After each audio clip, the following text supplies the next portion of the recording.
Bienvenue tout le monde au deuxième midi littéraire de Mémoire d'Encrier à l'occasion du mois de l'histoire des Noirs. C'est un événement qui a été organisé par Mémoire d'Encrier en collaboration avec l'Espace de la diversité. Aujourd'hui, on a Melika Abdelmoumen et Marjorie Houle qui vont discuter autour du très grand James Baldwin à l'occasion de la sortie du livre de Melika qui a été publié chez Mémoire d'Encrier il y a même pas une semaine. En fait, non, il sort demain en Demain. librairie, si j'ai bien compris. Ouais. Et donc, c'est Baldwin, Styron et moi. Je vais vous envoyer le lien pour pouvoir le précommander chez les libraires. Et Marjorie, à toi l'honneur. Merci, Amné. Bonjour tout le monde. Alors, c'est vraiment un grand plaisir. Je vais juste, voilà, OK. Donc, le livre est derrière moi et c'est vraiment une rencontre en grande primaire à laquelle vous participez aujourd'hui parce qu'effectivement, il va sortir demain officiellement chez les libraires. Et je suis absolument ravie de pouvoir animer cette discussion avec Melika Abdelmoumen autour justement de cet ouvrage Baldwin, Styron et moi qui est publié chez Mémoire d'Encrier. Melika Abdelmoumen, bonjour. Bonjour Marjorie, merci beaucoup. Merci à tout le monde qui est là. Je vois plein de visages, dont des auteurs que je respecte énormément, des amis, des collègues. Bonjour à tous, ça fait vraiment plaisir que vous soyez là. Avant d'entrer peut-être dans le vif du sujet, Melika, j'aimerais qu'on parle de vous parce que Oui. j'ai envie de dire, vous faites partie du Oui. cœur du sujet aussi. Alors, on vous connaît pour vos nombreux ouvrages publiés, mais aussi en tant qu'éditrice. Et maintenant, j'ai envie de dire depuis un an, on perd la notion du temps, mais depuis l'été dernier, disons, Oui. en tant que rédactrice en chef de la revue Lettres québécoises. Oui. Et dans cet ouvrage, on apprend aussi que vous êtes né à l'hôpital de Chicoutimi, Oui. d'une maman québécoise, d'un papa d'origine tunisienne. À l'âge de 4 ans, la famille quitte pour se rendre à Montréal et à l'âge, disons, dans la trentaine, c'est vous qui déménagez à Paris, j'ai envie de dire par amour. Et vous allez à ce moment-là être confronté à un choc des cultures.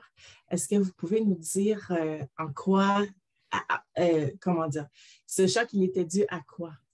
Oh là là, c'est toute une histoire. Mais en fait, j'ai donc rencontré un Français qui était venu passer un an ici en échange universitaire entre l'École normale supérieure de Lyon et l'Université de Montréal. Et ben, on est tombé amoureux.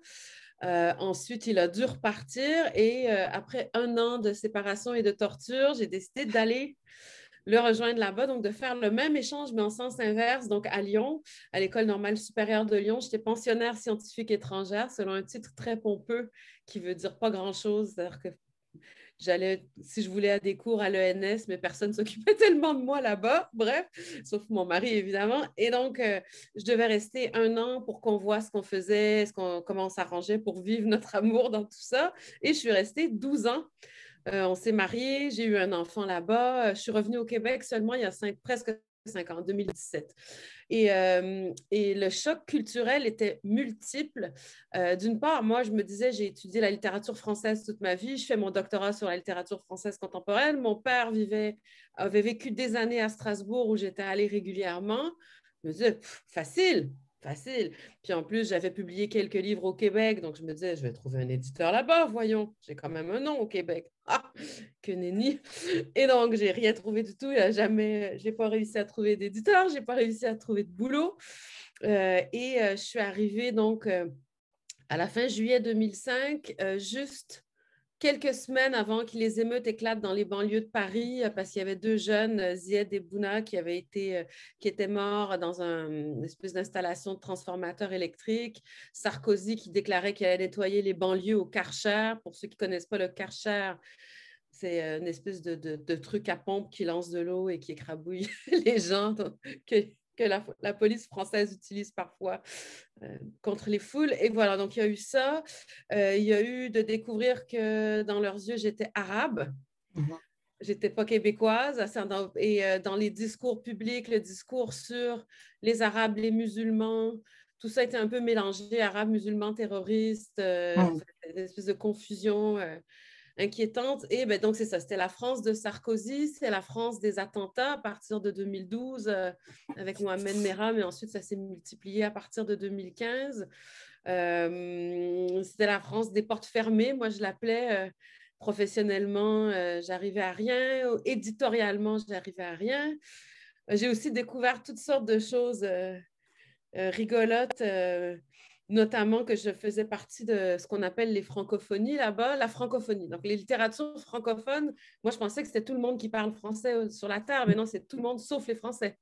C'est la France et les littératures. Donc, j'ai découvert toutes sortes de choses comme ça, les relents de colonialisme, toutes ces choses-là. Mais le choc, c'était aussi de rencontrer des gens très engagés socialement et de m'engager avec eux, notamment auprès de familles roms qui vivaient dans des bidonvilles et dans la rue. Là, j'en ai parlé dans mon précédent livre. Et de rencontrer des gens, en tout cas les gens que je fréquentais. Ça, c'est le truc qui est un des sujets de Baldwin, Styron et moi, c'est la culture du débat. Des soirées très, très animées où on pouvait s'engueuler. Puis on se quittait en se tombant dans les bras, puis en se disant vite, on continue la semaine prochaine, vive le prochain apéro. Ben, au début, j'avais peur, en fait. Je pensais qu'ils étaient fâchés contre moi, mais voilà. On n'est pas si habitué à ça au Non, Québec, c'est ça. En tout cas, effectivement. moi, je ne l'étais pas. Moi, je ne l'étais pas. Donc, en gros, c'est une réponse un peu longue, mais en gros, il y avait tous ces chocs-là, donc des bons et des mauvais chocs. Ben, justement, je veux en venir tout de suite en février 2015. Oui. Dans cette période-là où vous étiez toujours en France, ce n'était pas une période nécessairement facile dans votre vie. Et vous rencontrez James Baldwin par le biais de son œuvre. Et vous renouez aussi avec William Styron, qui, je pense, que vous aviez déjà croisé étant plus jeune au cinéma, je pense. Et vraiment, leurs œuvres vont changer énormément de choses pour vous. Et vous dites d'ailleurs que vous avez carrément dévoré Baldwin. Est-ce que vous pourriez nous raconter justement cette rencontre avec Baldwin, peut-être en commençant par nous lire un extrait de votre essai à la page 34? J'arrive, j'y suis. OK. À l'époque, une de mes amies lyonnaises, Nikki, d'origine germano-écossaise, avait créé un book club. Une fois par mois, nous nous retrouvions entre expatriés et Français ayant longtemps vécu ailleurs. Nous passions la soirée à partager notre amour de la littérature, à gueuler, à rire, à nous énerver et à refaire le monde, surtout la France, mais aussi à tenter de sauver notre anglais. Tous bilingues ou trilingues, nous avions l'impression que plus nous nous intégrions à notre quotidien hexagonal, plus nous le perdions, l'anglais. En ce mois de février 2015, c'était à moi de trouver le livre à mettre au programme de notre prochaine rencontre. En flânant sur Internet, sur un site web littéraire quelconque, je suis tombée sur les recommandations du mois de l'histoire des Noirs. Je ne sais pas exactement ce que je cherchais. Peut-être une voix qui pourrait me parler du sentiment de solitude et de rejet qu'on vit parfois quand on est considéré comme l'autre, l'autre à éliminer, l'autre inassimilable. Une voix pour m'aider à tenir bon. Au milieu d'une série de visages, il y avait sa photo. Je ne le connaissais pas, mais ses yeux m'ont happé. Grand, marron, semblant un peu sortir de sa tête et prenant une grande place dans son visage brun. Des cils abondants, un sourire incroyable, avec un écart entre les deux incisives du haut qui donnait l'impression que sa joie était pure, totale. On faisait l'éloge de ce grand écrivain afro-américain antiraciste et anticolonialiste du XXe siècle qui s'était battu pour les droits des Noirs, des immigrés, des Autochtones, des Juifs, des Palestiniens, des colonisés du Moyen-Orient, des pauvres et des homosexuels. On conseillait de commencer par son recueil de nouvelles intitulé « Going to Meet the Man », Face à l'homme blanc en français. Je l'ai commandé. J'ai envoyé le lien à mes amis du book club en leur disant que c'était le prochain livre au programme et je suis allée à sa rencontre, à la rencontre de James Baldwin. Je ne m'en suis toujours pas remise. C'est très drôle parce que Mémoire d'Encrier a trouvé une photo qui illustre exactement la description. Le souvenir de... voilà. Pendant votre lecture, j'ai montré celle-ci. Ah oui, parce oui, on voit son évidemment, sourire aussi. Oui, parce que le livre est derrière moi, mais effectivement, et puis il y a une très belle photo aussi de William Styron dans l'essai. Oui. Donc, on comprend vraiment que cette rencontre-là, je pense qu'elle s'est faite au bon moment dans votre vie. Absolument. Et vous avez su tiré énormément de cette rencontre-là. Est-ce que, parce que ces deux monuments, Baldwin et Styron, est-ce que vous pourriez d'abord rappeler brièvement qui sont ces deux écrivains et ce qu'ils représentent pour vous? Oui, ben, disons que Baldwin, c'est ça, maintenant il est très connu, hein, notamment en 2016 quand Raoul Peck a fait son extraordinaire I Am Not Your Negro. Baldwin est un peu revenu dans l'actualité, en tout cas en France. Je pense que ça a été pareil ici. Moi, j'étais en France à ce moment-là, mais là-bas, ça a vraiment été tout un événement. Et donc, sans doute qu'il est plus connu par vous tous ou par la plupart des gens aujourd'hui que ne l'est William Styron, qui est un peu oublié. Donc, William Styron, c'est l'homme qui a écrit le livre Le choix de Sophie, qui est devenu un film des années 80 avec Meryl Streep, qui a eu l'Oscar et tout ça. Et moi, quand j'ai découvert donc Baldwin, on a eu notre première séance du book club avec mes potes là-bas qui ont adoré. D'ailleurs, on est tous des lecteurs de Baldwin maintenant, toute la bande. Et j'ai continué à lire, j'ai continué à faire des recherches. Et quelques semaines ou quelques mois après, dans une biographie de Baldwin, j'ai découvert qu'il avait été très ami avec donc William Styron. Et moi, je le connaissais, William Styron, parce que Le choix de Sophie, c'est le premier film que je suis allée voir au cinéma. Mon père, qui pense qu'on ne doit pas se gêner pour montrer aux enfants des films difficiles tant qu'on leur explique bien ce que c'est. Nous, on n'était pas trop film de Disney. Chez nous, il y avait La Guerre des Étoiles et puis il y avait Sophie's Choice, donc que je suis allée voir à 10 ans ou à 12 ans, je crois. Et donc, ça a été un grand choc dans ma vie de voir. C'est comme ça que j'ai découvert ce que c'était que la Shoah et tout ça. Et donc, quand j'ai vu que Baldwin avait été ami avec Styron, je me suis mis à faire davantage de recherches sur ce monsieur qui était l'auteur du choix de Sophie. Et donc, j'ai découvert que William Styron, homme du Sud, grand écrivain blanc du 20e siècle, grand écrivain viril américain par excellence et tout ça, petit-fils d'une propriétaire d'esclaves, avait été un grand ami de James Baldwin, écrivain afro-américain, homosexuel, pauvre, ayant grandi dans Harlem, petit-fils d'une esclave. Et donc, ces deux-là avaient notamment passé 9 mois ensemble sur la propriété de William Styron, parce qu'il avait prêté la maison d'invité de sa propriété à Baldwin pour qu'il puisse finir un livre, qu'ils avaient passé 9 mois ensemble, et qu'à l'issue de ces 9 mois, Styron, qui était fasciné... Ah, peut-être que là, je vais trop vite, Marjorie, hein? C'était peut-être votre prochaine question. Non, je vous suis, allez-y. Et donc, excusez-moi, je ne vais pas... Et donc, c'est ça. Donc, Styron, en tant qu'homme du Sud, petit-fils de propriétaire d'esclaves, était obsédé et fasciné par la question de l'esclavage et ne comprenait pas pourquoi on ne l'avait pas enseigné aux gens comme lui, pourquoi on n'enseignait pas aux Blancs l'histoire de l'esclavage, pourquoi on faisait comme s'il y avait deux histoires parallèles des États-Unis, l'histoire de l'esclavage qui était l'histoire des Noirs et puis l'histoire des États-Unis qui était l'histoire des Blancs. Pour lui, l'histoire de l'esclavage, c'était aussi l'histoire des Blancs. Et donc, ça l'obsédait. Il avait découvert l'existence de Nat Turner, que peut-être tout le monde connaît ici, hein, célèbre esclave qui avait mené une révolte en 1831. Et il avait découvert ça par hasard dans un livre d'école qui réservait quelques petites lignes à Nat Turner. Il avait fait des années de recherche parce qu'il voulait en savoir plus. Il en a parlé à Baldwin pendant leurs 9 mois ensemble. Et Baldwin l'a convaincu non seulement d'écrire l'histoire de Nat Turner, mais de l'écrire au jeu. Il lui a dit, la seule manière pour les gens comme toi de comprendre l'histoire américaine des gens comme moi, c'est d'essayer de vous mettre à notre place. Vous pouvez imaginer tout ce que... Déjà aujourd'hui, on se sent presque mal d'oser penser ce genre de choses dans le contexte actuel. Il ne faut surtout pas penser à se mettre à la place des autres. Hein.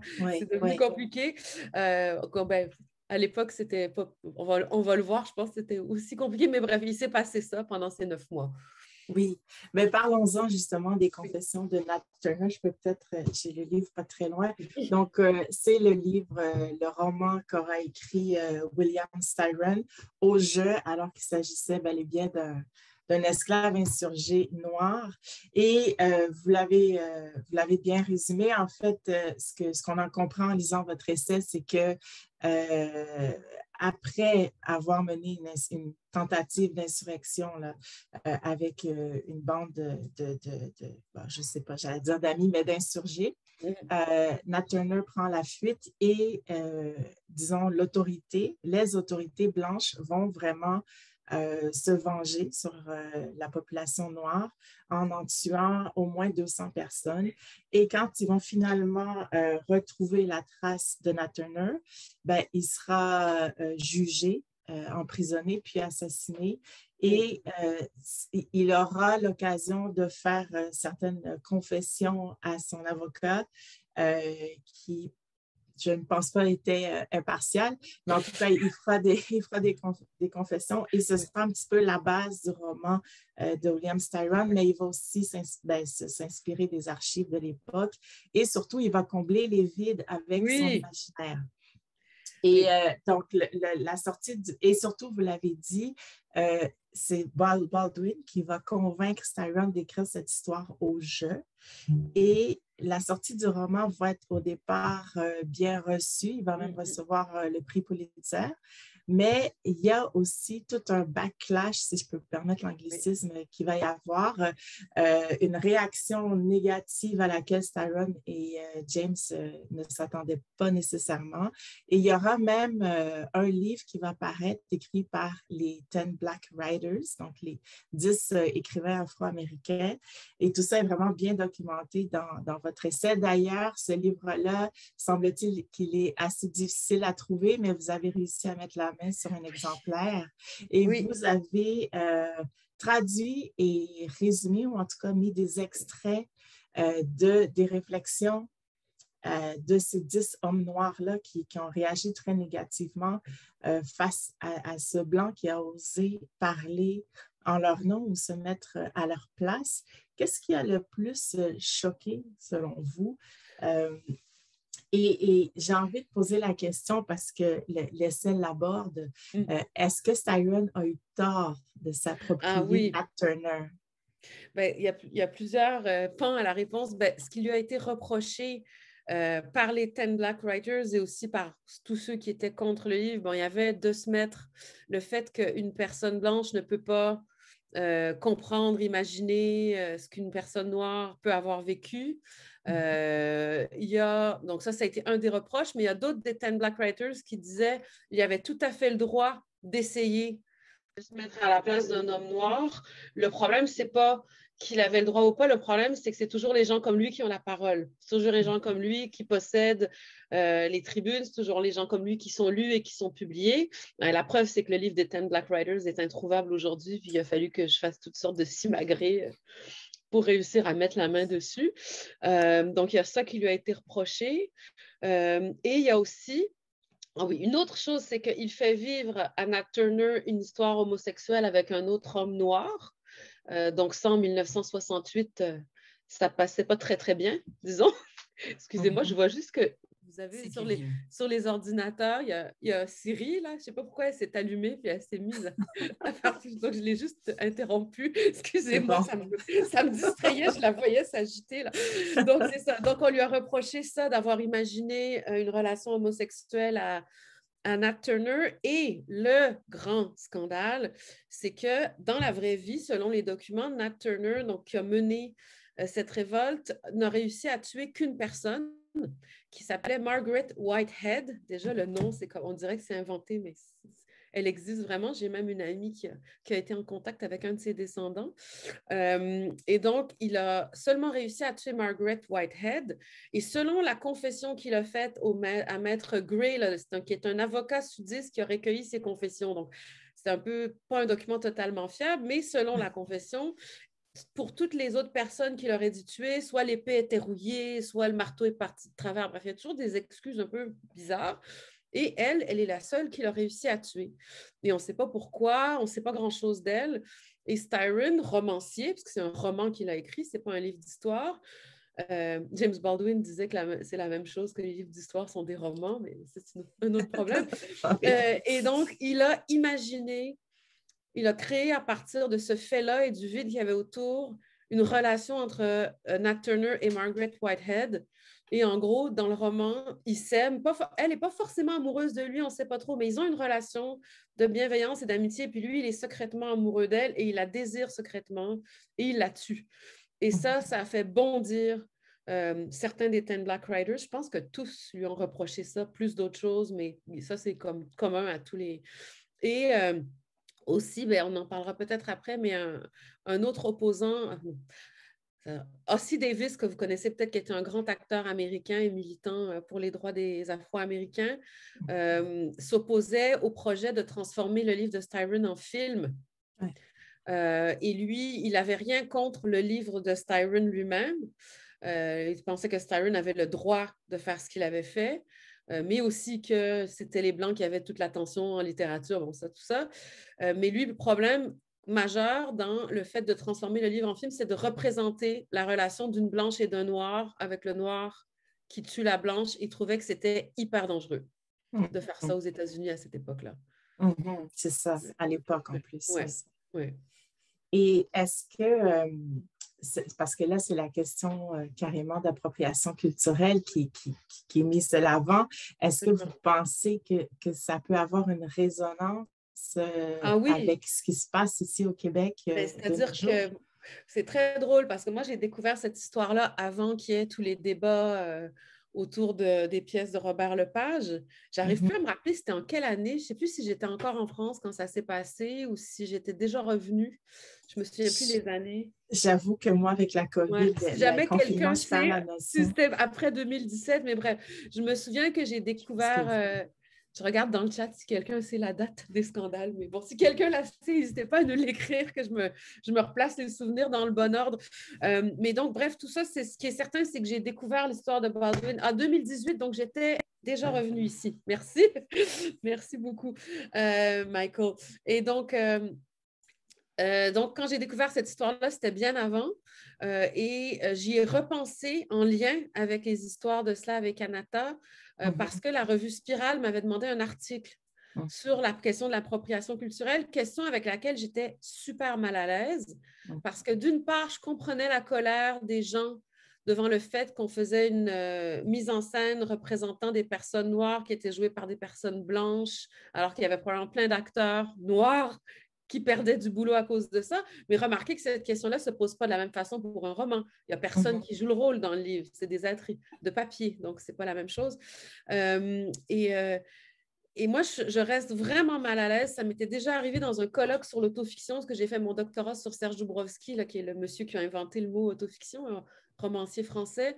Et dans un colloque en France, quelqu'un a dit « Mais on n'a pas le droit d'écrire un truc si on ne l'a pas vécu. » Et là, moi, ça m'avait fait bondir, parce que même si j'adore l'autofiction assez pour faire ma thèse sur le sujet, je me disais, mais c'est pour moi la base de la littérature, c'est l'imagination. Et même quand on fait de l'autobiographie et qu'on veut raconter sa propre vie, on ment toujours, consciemment ou non. Bref. Donc, moi, ça me gênait vraiment, cette interdiction d'essayer de se mettre à la place de l'autre. Moi, j'étais plutôt de l'école, on a cette liberté-là, mais après, on doit assumer. On doit assumer la réaction, on doit assumer la réception du livre ou de l'œuvre, quelle qu'elle soit. Donc, pour moi, Styron n'a pas eu tort. Mais les 10 Black Writers n'ont pas eu tort de lui dire ce qu'ils pensaient de son livre. Vous voyez ce que je veux dire? Et donc, quand Spirale m'a demandé d'écrire sur l'appropriation culturelle, j'avais mon gros malaise. J'ai été bloquée pendant des semaines. J'aurais proposé un sujet, mais je ne me rappelle même plus ce que c'est tellement c'était nul. Puis c'est un jour où je me suis réveillée, puis j'ai pensé à Baldwin et Styron, puis je me disais, mais c'était ça, en fait. Ce qui s'est passé en 68, c'était ça. Et donc, là, à s'exciter comme si on avait inventé l'eau chaude, là, au Québec, là, il faudrait comme repenser à... Et puis, je pense que c'est aussi une histoire vieille comme le monde. Hein. Il y a eu des scandales en France. C'était entre Camille Laurens et Marie Dariussec. Les deux avaient écrit un livre qui racontait la mort d'un bébé à la naissance. Une l'avait vécu et l'autre pas. Et celle qui ne l'a pas vécu avait été accusée de plagiat psychique par celle qui l'avait vécu. Et on lui avait dit, vous n'avez pas le droit de raconter ça si vous ne l'avez pas vécu. Donc, ce n'est pas une question qui est née avec Robert Lepage. Sans vouloir rencontrer Robert Lepage. Non, effectivement.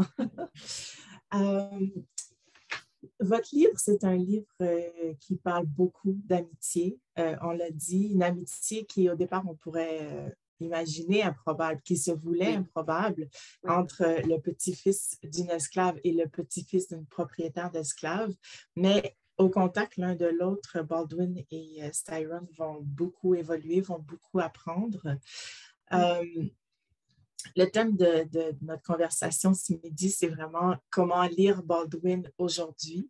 Parce qu'effectivement, à une certaine époque, on aurait pu croire que Baldwin, que ses écrits étaient devenus un peu has-been, mais avec la remise devant scène de Raoul Peck, du documentaire I Am Not Your Negro, effectivement, ça a remis en lumière toute l'œuvre de Baldwin et les différentes, ses luttes, ses revendications, ses aspirations qui je pense, disons, traversent le temps et les époques, malheureusement, qui sont encore pertinentes aujourd'hui.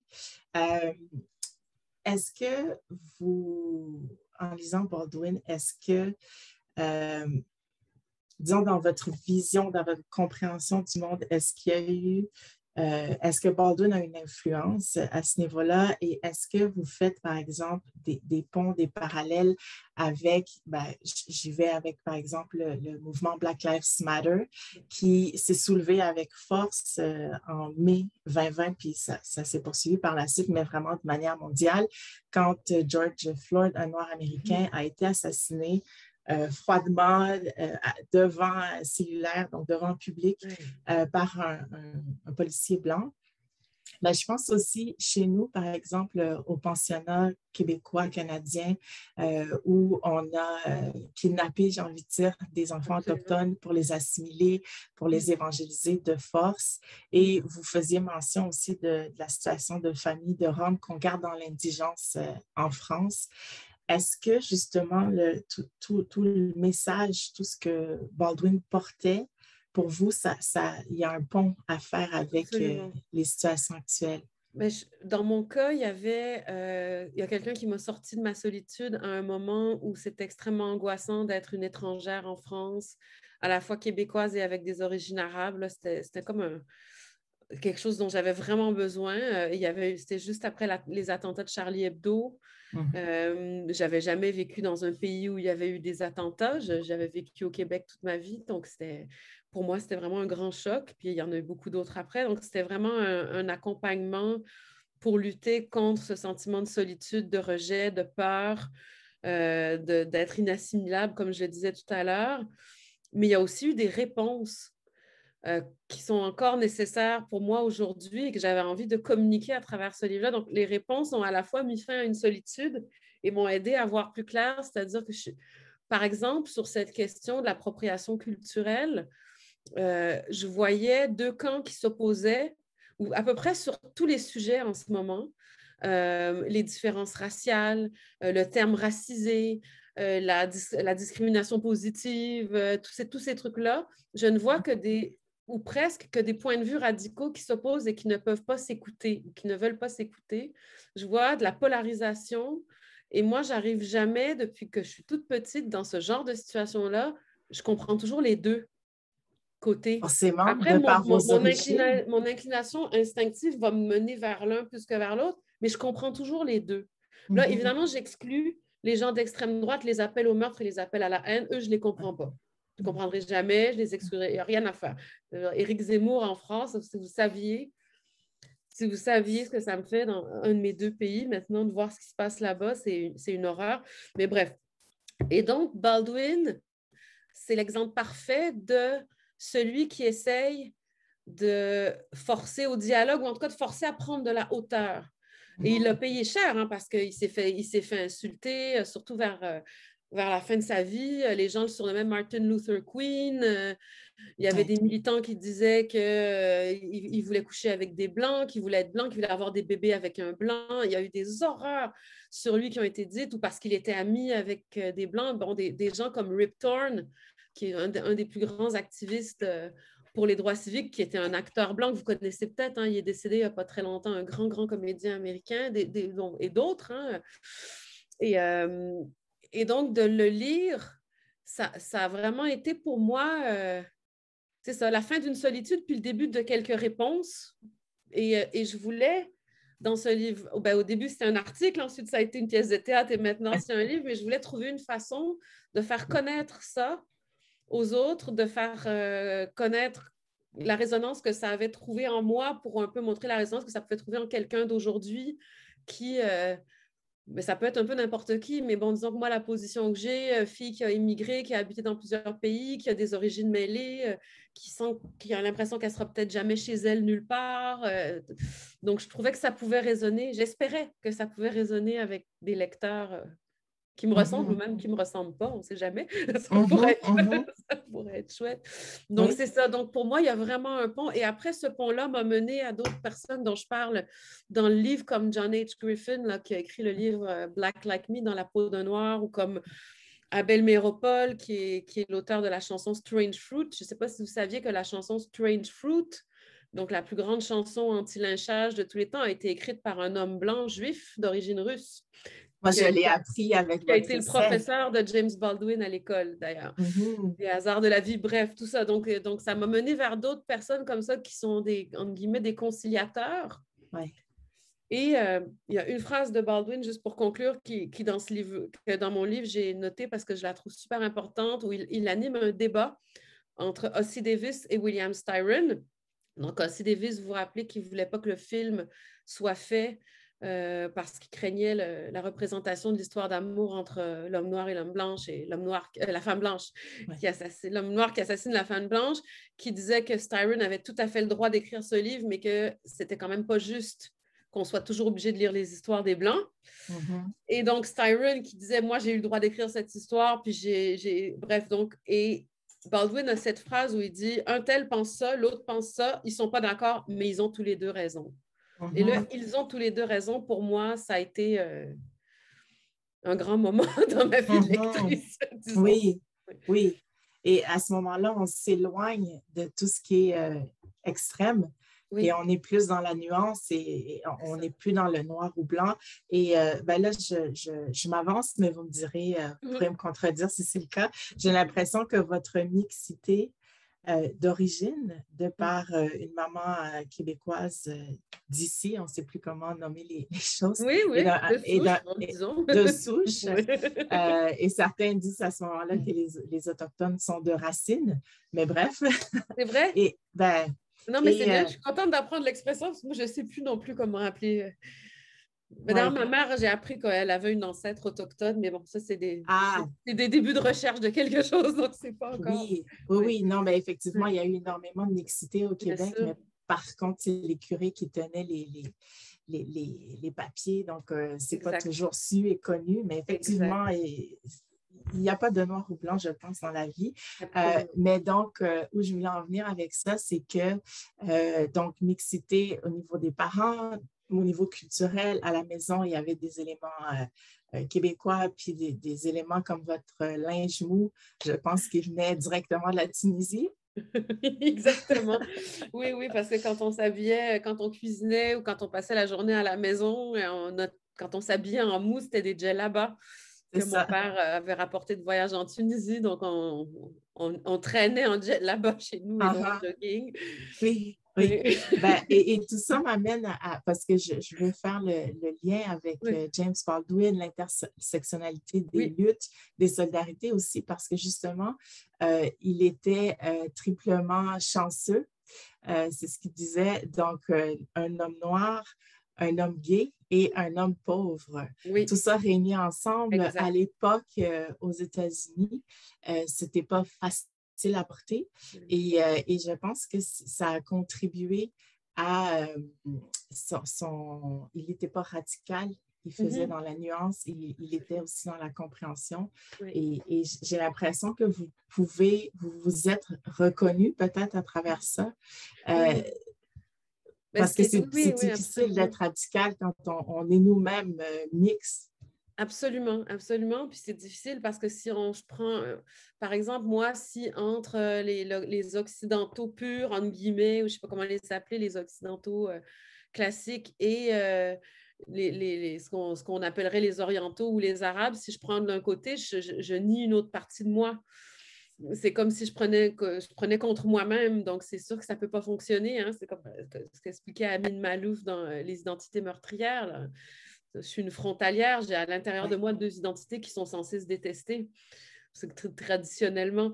Donc, c'est sûr qu'il y a ça. Puis bon, ce qui est encore plus fascinant avec James Baldwin, c'est que quand je l'ai découvert dans une des nouvelles du premier recueil de lui que j'ai lu, c'était l'histoire d'un Américain, donc un Afro-Américain qui vit à Paris pendant 12 ans, exactement comme ça allait m'arriver, mais moi, c'était à Lyon, mais qui vivait en France.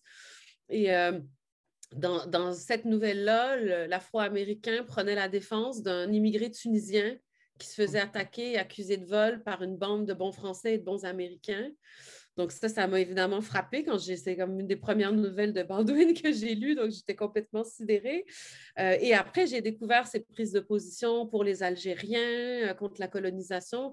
Je veux dire, apparemment, il aurait même inspiré Édouard Saïd dans le développement de sa pensée anticoloniale. Donc, tu sais, c'était quand même toute une rencontre. Ça venait me chercher d'un nombre de manières assez fabuleux. Après, je pense qu'il peut venir chercher beaucoup de gens, Baldwin, qu'on soit de s'en mêler ou pas. Je pense que parfois, il peut venir nous chercher, comme il est venu chercher Styron, par l'empathie avec l'autre. Tout à fait.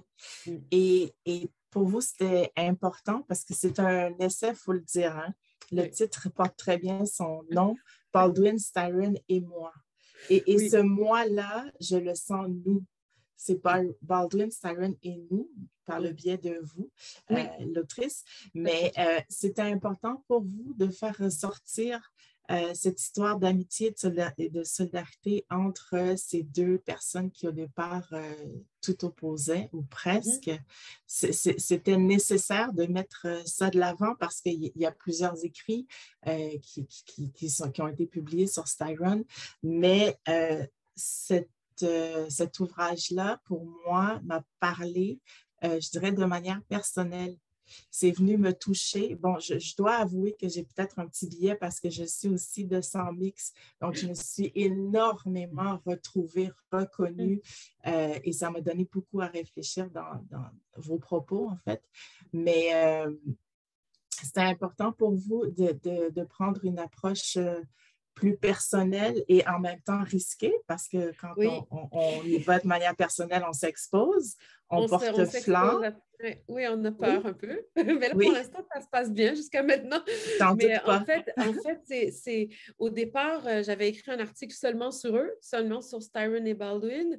Et c'est quand l'article, un an après sa parution originelle, est ressorti sur l'Internet que une amie à moi, Marie-Hélène Panisset, dont je parle beaucoup dans le livre, m'a dit « Il faut que tu développes cette histoire-là, il faut faire quelque chose de plus long qu'un article. » Puis au début, on avait un projet de pièce de théâtre avec toute une série de personnes, Didier Lucien, Frédéric Pierre, Émile Proucloutier, Charles Papazoff. Et en travaillant sur l'éventuel texte de la pièce qu'ils allaient tous écrire ensemble, moi, je ne suis pas autrice de théâtre, donc je n'osais pas m'avancer. C'est eux qui m'ont demandé chacun à sa façon, là, ils me l'ont formulé de diverses façons, qui m'ont dit, mais raconte-nous pourquoi toi, tu la trouves importante, comment tu les as découverts, qu'est-ce que c'est venu chercher pour toi, raconte ta découverte puis l'évolution de ton regard là-dessus. Et donc, j'ai fait un texte où je racontais ça. Et je me souviens, on a fait une lecture ensemble et c'est Frédéric Pierre qui m'a regardé puis m'a dit, mais c'est ça qu'il faut que tu racontes. Ah oui. Et Marie-Hélène m'a dit la même chose. Ben, justement, Mélika, sans vouloir vous couper, oui, que je lise j'aimerais bien, à la page 165, avec que plaisir. vous nous racontiez la réflexion de Marie-Hélène. Alors, donc, je cite d'abord les mots de Marie-Hélène. Tu dois raconter l'histoire en entier plus longuement. Tu dois essayer de nous mettre dans leur peau. Tout le monde devrait connaître cette histoire. Aujourd'hui, peut-être plus que jamais. Fais-le. Fin de la citation de Marie-Hélène. Elle s'était sentie interpellée par cette autre histoire d'une amitié improbable mais indéfectible comme la nôtre, cette histoire d'une amitié qui voulait tendre des ponts entre soi et l'autre en dépit des différences, cette histoire d'une amitié qui voulait miser sur ce qui peut lier deux personnes qui devraient pourtant se haïr, leur humanité commune. Moi, habitée par deux identités supposées contradictoires, mais qui avaient dû apprendre à cohabiter, elle, habitée par des conflits intérieurs si compliqués à ne porter dans notre monde. Elle et moi, si différentes, mais soudées. J'étais sa Baldwin et elle, ma Styron, ou était-ce le contraire? En tout cas, nous étions comme eux, deux grandes amies, une blanche et une arabe. mais plus que tout, deux femmes, chacune aux prises avec, au sein de son identité, un élément qui faisait d'elle une potentielle exclue. Notre amitié s'était construite de l'orée de l'adolescence à l'aube de la cinquantaine, sur la capacité de chacune, dans toutes nos différences, de se reconnaître en l'autre. Fais-le, m'avait-elle dit. Raconte jusqu'au bout, comme tu aimes le faire, comme un roman. Mhm. Et c'est ce que vous avez fait. Oui. Et j'ai envie de vous demander, parce qu'on sent vraiment le lien fraternel que vous avez développé avec Baldwin, j'ai presque envie de dire symbiotique. D'ailleurs, à la page 106, vous écrivez: c'est aussi ça que m'a fait de lire Baldwin, un sentiment puissant, étonnant, d'identification, à tel point qu'on a presque l'impression, en entrant dans ses textes, d'entrer dans son corps, non pas à sa place, mais avec lui. L'auteur et sa lectrice ensemble dans la même peau. Donc, on sent vraiment que Baldwin s'est imprégné en vous. Et j'ai envie de vous demander quelle est l'influence que Baldwin peut avoir dans votre écriture aujourd'hui? Oh, c'est une bonne question. C'est-à-dire qu'évidemment, il a changé complètement mon regard sur le monde, ou en tout cas, il m'a aidé à le redéfinir, disons, parce que c'est pas comme si je pensais le contraire de lui avant de le lire, mais disons qu'il m'a vraiment aidé à nommer toutes sortes de choses, à remettre en question, à reformuler toutes sortes de choses.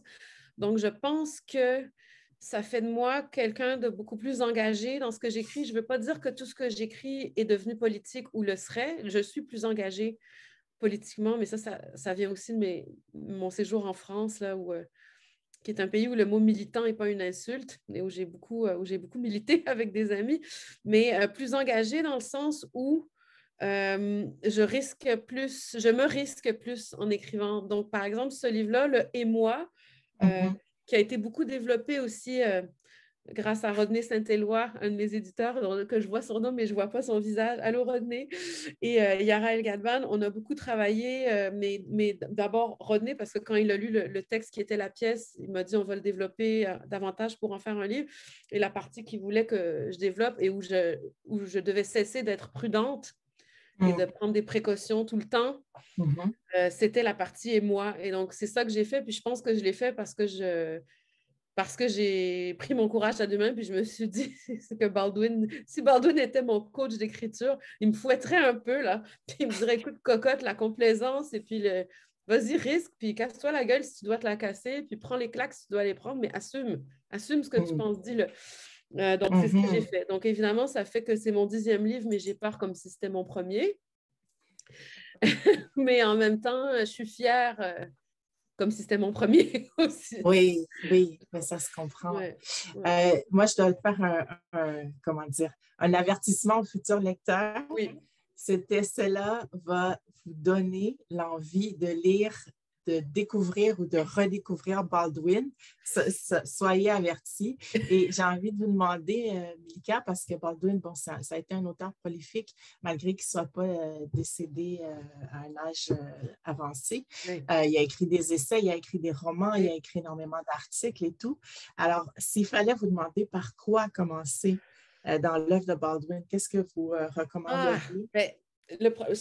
Moi, je trouve que le chemin que j'ai pris par hasard était très bon, c'est-à-dire Face à l'homme blanc, Going to Meet the Man, qui est un recueil de nouvelles où il y a comme une panoplie et il se met tantôt à la place d'une femme, tantôt à la place d'un Afro-Américain à Paris, tantôt à la place d'un blanc, un policier blanc raciste. Donc, c'est hyper intéressant du côté de la fiction, là, de commencer par celui-là. Du côté des essais, bon, il y a évidemment The Fire Next Time, La prochaine fois le feu, qui est un texte hyper galvanisant, mais il y en a plusieurs. Il y a Stranger in the Village. Moi, je me suis acheté, je ne l'ai pas ici, il faudrait que je me lève, que j'aille le chercher plus loin, mais un truc qui s'appelle Collected Essays, qui a été édité par Toni Morrison, si je me rappelle bien, dans la collection Library of America, où vous avez tout, ou presque tout, parce qu'on y a un nouveau volume de courts essais qui est sorti il n'y a pas longtemps, qui n'avait pas encore été publié, mais vous avez presque tout ses essais là-dedans. Puis c'est sur du papier Bible. Moi, c'est ça que j'ai sur ma table de chevet au lieu de la Bible chez les collecteurs de Baldwin. Mais donc, oui. Donc, mais The Fire Next Time, c'est quand même une bonne porte d'entrée, je pense, pour le côté essai. Oui, je le pense aussi. Oui. Et c'est pas très volumineux et Non, ça c'est ça. permet de voir, de comprendre où Baldwin se Exactement. situe. Ouais, tout Mais à ça fait. brasse, hein, soyez prévenus. Absolument. Oui. C'est pas une lecture pour s'endormir. Non. Je vois l'heure qui Oui. avance. Je vais peut-être voir du Ah oui. côté d'Emily si on a des Oui. questions du public avant le mot de la fin, peut-être. Il y Il y avait... avait la question de Dina, pardon. Oui, c'est ça, vas-y, Emily. Il y avait la question de Dina qui Oui. disait comment distinguer l'appréciation à l'appropriation culturelle pour créer et cerner les nuances. Oula, ça, c'est la question. Je me souviens d'un sociologue français que j'aime beaucoup, Éric Fassin, que vous connaissez peut-être, que je vous encourage à lire, qui est vraiment extraordinaire, que j'ai eu la chance de rencontrer quand j'étais là-bas parce qu'il se battait beaucoup pour les Roms. Et lui, il disait que la différence entre les deux, parce que les échanges culturels, la passation culturelle, c'est une chose. L'appropriation, c'est quand on se sert de la culture de l'autre en la faisant passer pour sienne pour faire du profit, symbolique ou financier. C'était sa définition. Mais après, ce que je lui ai répondu, c'est oui, Eric, tu es super gentil, ça marche bien, mais à partir de quand on considère qu'il y a du profit symbolique? Le problème, c'est que c'est toujours à partir de quand on dépasse une limite qui est elle-même subjective. Donc, moi, c'est ça mon problème, c'est que je n'ai pas de réponse. Moi, je dirais que Styron a eu raison. Moi, je dirais que oui, on doit essayer de se mettre dans la peau de l'autre, puis que si on le fait mal et que la réception du livre, que les lecteurs veulent le contester puis débattre avec nous, ben, on doit l'assumer. C'est un peu l'espèce de solution mitoyenne que j'ai trouvée ou la solution funambulesque que j'ai trouvée. Après, évidemment, la réception d'une époque, l'incompréhension d'une époque peut être l'empathie d'une époque ultérieure. Donc, même dans le temps, c'est comment on dit, Ça c'est fluctue. fluide. Oui, Ouais. ça fluctue, voilà. Oui. Donc, c'est vraiment des questions. Disons que peut-être sur ce sujet-là, il y a plus de questions que de réponses dans mon livre, je pense. Mais je pense que la réflexion sur l'appropriation culturelle n'est pas terminée non plus. Non. Et effectivement, c'est évolutif dans le temps. Absolument. Ou même, je pense au livre d'Édouard Saïd qui s'appelle Culture et impérialisme, où il analyse toute la littérature européenne impérialiste, dont notamment, je me souviens, c'est lui qui m'a fait découvrir que je n'avais jamais réalisé que dans Camus, les Arabes avaient des rôles accessoires et caricaturaux. Moi, j'ai étudié à l'occidental, la littérature française, québécoise et tout ça. Donc, tous ces biais-là, on me les a enseignés. Et Saïd dit, mais en même temps, on ne peut pas censurer Camus et arrêter de lire Camus ou les autres parce qu'ils sont la clé. Ils sont la clé d'une époque. Ils nous donnent l'état des lieux de la connaissance et de la culture à une époque.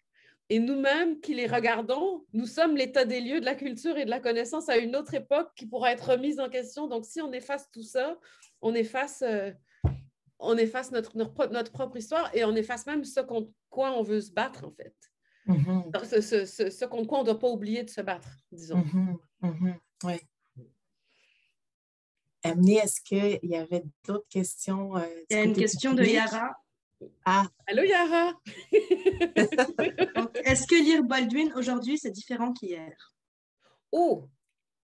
Je pense que sans doute que oui, parce que sinon, ça voudrait dire qu'il a fait tout ça pour rien, puis on ne peut pas faire ça à James. Oui, dans la mesure où l'autre fois, je discutais avec Hélène Faradji, que vous connaissez peut-être, qui est critique de cinéma, là, on était à une émission ensemble, et elle me disait, en fait, la différence entre l'époque de Baldwin et aujourd'hui, c'est que les 10 Black Writers, aujourd'hui, on les écouterait. Leur colère serait entendue beaucoup plus qu'en 1968.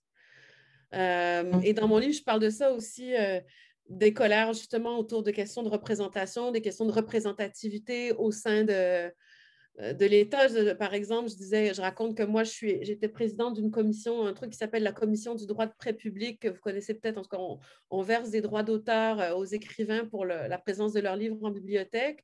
Et j'ai fait une rencontre avec le président du Conseil des arts du Canada, qui est Jesse Wente, auteur et critique de cinéma Ojibwe. Est-ce que ça aurait été possible, moi, patronne de littérature québécoise, de lettres québécoises, rencontrant Jesse Wente, patron du Conseil des arts du Canada, il y a 10 ans? Je ne suis pas certaine. Je ne suis pas certaine. Donc, forcément, il y a des choses qui ont évolué. Donc, forcément, lire un autre auteur dont je parle dans le livre qui s'appelle Ron Stallworth, c'est lui qui a inspiré le film de Spike Lee, Black Klansman. Ça vient d'un récit autobiographique, en fait, qui est extrêmement intéressant. On les lit aujourd'hui, je pense, parce qu'on mesure le chemin parcouru et le chemin qui reste à parcourir, peut-être. Donc, d'une certaine manière, oui, c'est différent. Mais en même temps, c'est encore utile, je dirais. Oui, ça demeure pertinent, mais ça permet quand même d'apprécier, comme vous dites, le chemin qui a été, pas tracé, mais parcouru. Oui. Dans cette optique-là, je trouve ça assez optimiste. Autrement, ça pourrait être décourageant de se dire que les écrits d'un militant antiraciste des années 60 et un peu avant sont encore... demeurent encore nécessaires. Oui. Ron Stallworth, dans son livre, il raconte qu'à un moment donné, en tant que policier noir, il doit faire la sécurité pour une parade où il y a 2 ou 3 gars du Ku Klux Klan là, dans leur costume qui paradent dans la rue. Puis au coin de la rue, il y a un petit garçon de 5 ans, un petit garçon noir de 5 ans qui dit à son père « Pourquoi ils sont habillés en clown, les messieurs? » Puis là, tout le monde se met à rire autour. Puis après ça, la parade passe son chemin. Et puis Ron Stallworth dit « Il y a une époque où ils seraient morts tous les deux. » D'avoir dit ça.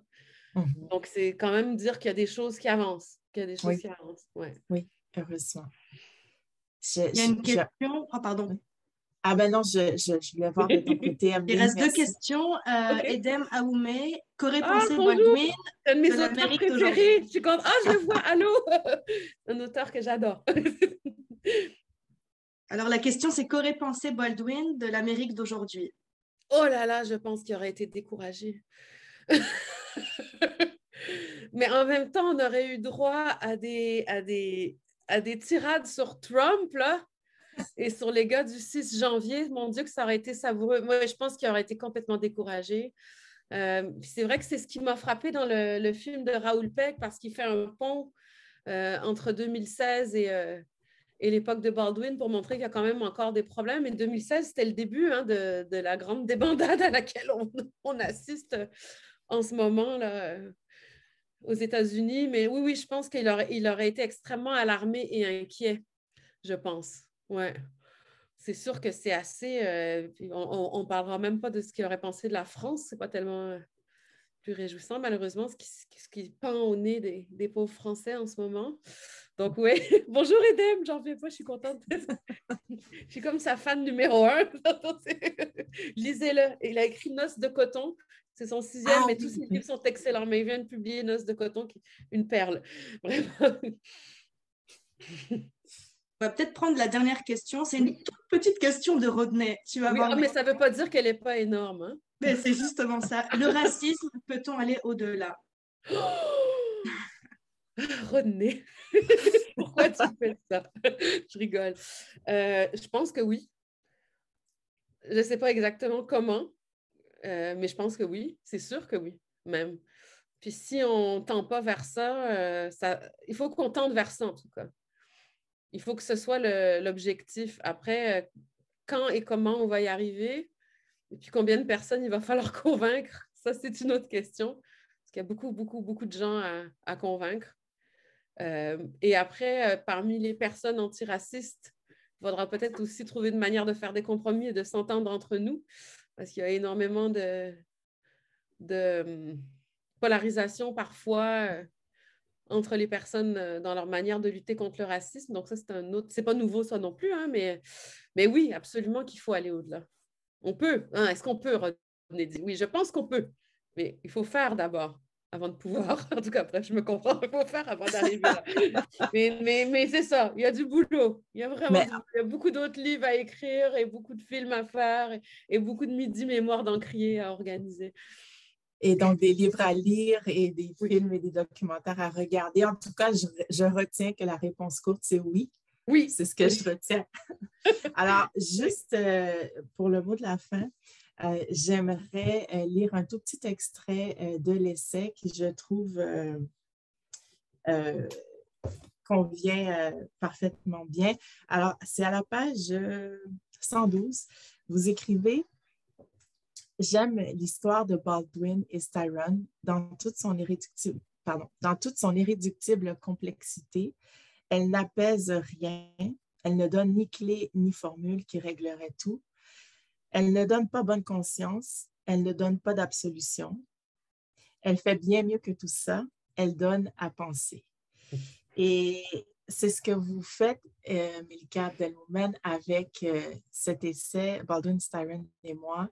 Vous donnez à penser. Alors, je vous en remercie et merci énormément pour cet entretien. Merci Ça a été un à plaisir. vous.